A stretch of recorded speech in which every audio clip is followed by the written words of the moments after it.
আমি পরিষ্কার বলছি, শিক্ষক শিক্ষিকারা যারা বসে আছেন গতকাল থেকে, কেন বসে আছেন এই গরমের মধ্যে কষ্ট করে?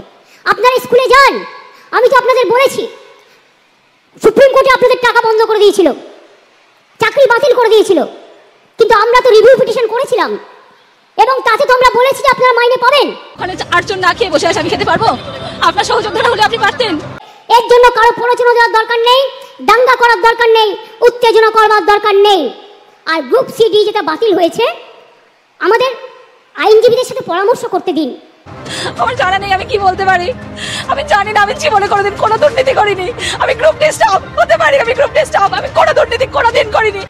আমরা আইনজীবীদের সাথে পরামর্শ করে বাদবাকিটাও আমরা নিশ্চয়ই আবার দরকার হলে রিভিউয়ে যাব, এইটুকু বিশ্বাস আমাদের উপর করতে পারেন। আবেদন জানাবো, আমি জানি না স্যার কি আবেদন জানাতে হবে, আমি জানি না।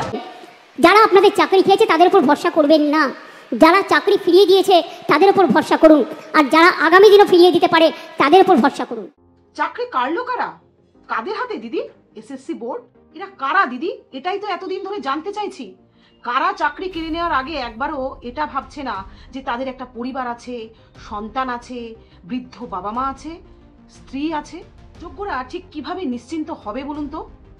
সেই ছোট্টবেলা থেকে একটা স্বপ্ন নিয়ে স্ট্রাগল করে দিনের পর দিন যে লড়াইটা করে নিজের যোগ্য জায়গা তৈরি করেছিল, আজ এক ঝটকায় কিছু দুর্নীতিগ্রস্ত মানুষের কারণে 26,000 শিক্ষক শিক্ষিকার চাকরি বাতিল হয়ে গেল। শুধুমাত্র মাইনেটাই কি সব? নিজের যোগ্য সম্মান, যোগ্য পরিবেশ, এগুলো কি কোনো রকম মূল্য রাখে না? আপনি মেদিনীপুরে ছিলেন, আর ঠিক সেই কারণে 1 সেকেন্ডের মধ্যে এই সমস্যার সমাধানটা করতে পারেননি। কিন্তু দিদি, সুপ্রিম কোর্ট তো অনেক দিন যাবৎ যোগ্য অযোগ্যের তালিকা তৈরি করতে বলেছিল, সেটা কেন তৈরি হলো না বলতে পারেন? আপনার কথায় কে যোগ্য কে অযোগ্য এটা দেখার দরকারই নেই। দেখুন যে চাকরিটা আছে কিনা আর সময় মতো মাইনেটা পাচ্ছেন কিনা। তাহলে কি আপনি যোগ্যদের মধ্যেই অযোগ্যের স্থানটা তৈরি করে দিলেন? সত্যি কথা বলতে এক প্রকার আপনি এটা বুঝিয়ে দিলেন শিক্ষক শিক্ষিকাকে কিভাবে শুধুমাত্র নিজের টুকু ভাবতে হয়। আসলে কি জানেন, ভাবনা তো যার যার। যে মানুষটি যোগ্য, সে জানে ছোটবেলা থেকে অনেক কষ্ট করার পরে কিন্তু একটা যোগ্য জায়গা অর্জন করা যায়। আর ঠিক সেই কারণে সেই যোগ্য ব্যক্তির স্থানে কোনো অযোগ্য ব্যক্তি এসে বসবে, একই সম্মান পেয়ে, সেটা কখনোই কোনো যোগ্য ব্যক্তি সহ্য করতে পারবে না। মনে আছে আপনার, জাস্ট কটা দিন আগে সুপ্রিম কোর্টে রাজ্য সরকারের পক্ষ থেকে অ্যাপিল করা হয়েছিল। 26,000 শিক্ষক শিক্ষিকার চাকরি চলে যাওয়ার কারণে স্কুলগুলোতে শিক্ষক শিক্ষিকার অভাব দেখা দিয়েছে। আর ঠিক সেই কারণে ছাত্র ছাত্রীরা এখন বিপাকে, তাদের পড়াশোনায় ঘাটতি দেখা দিয়েছে। তাহলে সেসব ছোট ছোট ছেলে মেয়ের কথা আজ কিভাবে আপনি ভুলে যেতে পারেন? তাদের ভবিষ্যতের কথা কিভাবে আপনি ভুলে যেতে পারেন? তাহলে তারা ঠিক কোন শিক্ষায় বড় হচ্ছে, যোগ্য শিক্ষায় নাকি অযোগ্য শিক্ষায়? তাদের ভবিষ্যৎটা একবার ভেবে দেখুন যে তারা যে শিক্ষাটা অর্জন করছে সমাজের প্রতি তার ঠিক কি প্রভাব পড়তে পারে। যে সমাজে একজন শিক্ষককে চোখের জল ফেলতে হয়, যে সমাজে একজন শিক্ষককে আঘাতপ্রাপ্ত হতে হয়, যে সমাজে একজন শিক্ষকের সম্মান নিয়ে টানাটানি পড়ে, সেই সমাজ কি কখনো উন্নত হতে পারে? শিক্ষক শিক্ষিকারা যদি প্রকৃত শিক্ষা ভুলে গিয়ে স্বার্থপরতার রূপ ধারণ করে, তাহলে সে সমাজে আর কিছু হওয়ার থাকে? শুধুমাত্র নিজেদের চাকরিটা থাকলো কিনা আর সময় মতো মাইনেটা হলো কিনা, এই কথার মধ্যে থেকে কিন্তু আরো একটা বিষয় স্পষ্ট হয়ে গেল। রাজ্য সরকার স্বার্থকে একমাত্র স্থান দেয়, নিঃস্বার্থ পরিষেবা তাদের মধ্যে মোটেও স্থান পায় না। আর ঠিক সেই কারণে সাধারণ মানুষকে আজ ভুগতে হচ্ছে যোগ্য মানুষগুলোকে। এই চাকরি দুর্নীতি কাদের পরিকল্পনা? কারা ফিরিয়ে এনেছে এই চাকরি? যতদূর জানি 31 ডিসেম্বর অবধি চাকরি বহাল থাকছে, তারপর চাকরি আবারও চলে যাচ্ছে। তাহলে চাকরি ফিরিয়ে আনা, এই কথাটার মধ্যে কি কোনো যুক্তি আছে? আসলে কি বলুন তো, যোগ্যতার একটা ন্যূনতম নীতি থাকে। হঠাৎ করে একদিনে কেউ যোগ্য হয়ে যায় না। সমাজে অনেক রকমেরই কাজ থাকে, যে কাজের বিনিময়ে প্রত্যেকেই মাইনে পায়। কিন্তু শিক্ষকতা এমন একটা কাজ যা মানুষের চরিত্র গঠনে, নীতি গঠনে এবং সঠিক পথে সঠিক লক্ষ্যে পৌঁছানোর ক্ষেত্রে সবথেকে বেশি দায়িত্ব পালন করে। আর সেই শিক্ষকতাকে যদি এভাবে লাঞ্ছিত হতে হয়, অপমানিত হতে হয়, তাহলে ভবিষ্যতের বার্তাটা ঠিক কি দাঁড়ালো একবার ভাবুন তো। বারবার প্রতিশ্রুতি, বারবার সেই প্রতিশ্রুতির ভঙ্গ করা। আজও পর্যন্ত যোগ্য অযোগ্যের তালিকা তৈরি হলো না। এরপরও কি ভরসা বা বিশ্বাস যোগ্য ব্যক্তিদের তৈরি হবে?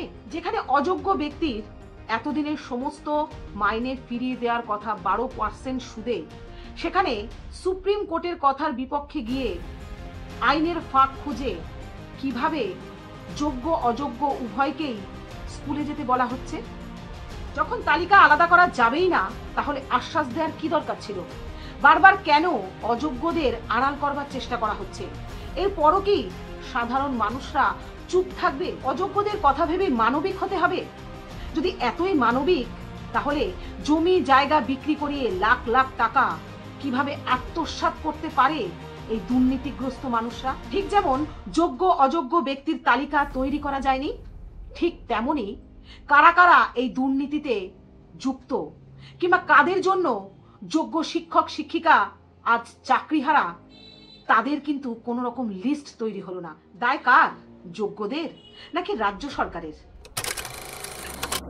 না, আপনারা জানেন যে মাননীয় মুখ্যমন্ত্রী সম্পূর্ণভাবে চাকরিহারাদের পাশে রয়েছে এবং তার নির্দেশে চাকরিহারাদের স্বার্থে রাজ্য সরকারের আমাদের বিদ্যালয় শিক্ষা দপ্তর সর্বক্ষণ কাজ করে চলেছে। আজকেও মুখ্যমন্ত্রী তার সভা থেকে বলেছেন যে চাকরি আমরা দিয়েছি, কারা চাকরি খেয়েছে আপনারা জানেন। আমি যেটা এখানে প্রথম দিন বলেছিলাম যে আমরা না হয় এই কেসটায় সুপ্রিম কোর্টে হেরেছি, কিন্তু জিতলো কারা? এই প্রশ্নের উত্তর আপনারা যদি দিতে পারেন ভালো হয়। যে কেসটা তো হারলাম সুপ্রিম কোর্টে, তাহলে জিতলো কারা? আপনি বুঝতে পারছেন না? নিজে একজন শিক্ষামন্ত্রী হয়ে কেমন শিক্ষা আপনার?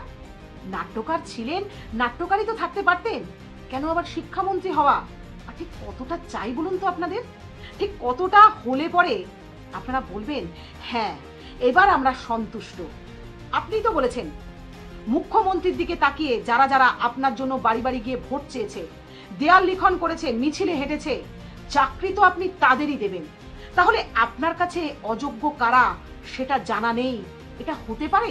কারণ কোনো যোগ্য ব্যক্তি তার যোগ্যতা ভুলে কখনোই কোনো মিছিলে হাঁটতে যাবে না, কখনোই দেয়াল লিখন করবে না, কখনোই কারো মুখের দিকে তাকিয়ে অন্যের জন্য ভোট চাইতে যাবে না। একজন অযোগ্য ব্যক্তি এগুলো করবে যেহেতু তার যোগ্যতা নেই। আপনি একজন দক্ষ অভিনেতা, আপনার অভিনয়কে শ্রদ্ধা জানাই। পাশাপাশি এটা ভুললেও চলবে না যে আপনি একজন শিক্ষামন্ত্রী। যে রাজ্যে শিক্ষার হাল এই অবস্থায় এসে দাঁড়ায়, যেখানে শিক্ষক শিক্ষিকাকে চোখের জল ফেলতে হয়, আঘাত পেতে হয়, অকারণে যোগ্যদের চাকরি চলে যায়, দুর্নীতিগ্রস্ত মানুষরা শিক্ষকদের চাকরি খেয়ে নেয়, সেই সমাজে অভিনয়ের কদর কতখানি আজ রয়েছে এটা নিয়ে যথেষ্ট সন্দেহ রয়েছে। কারণ সাধারণ মানুষ কিন্তু আজ পর্দার আড়ালে প্রত্যেকটা মানুষকে চিনে নিয়েছে। জানি না আদতেও আগামীতে ঠিক কি পরিস্থিতি হতে চলেছে, তবে আশা রাখবো যা হবে ভালোর জন্যই হবে। নমস্কার, ভালো থাকবেন সবাই।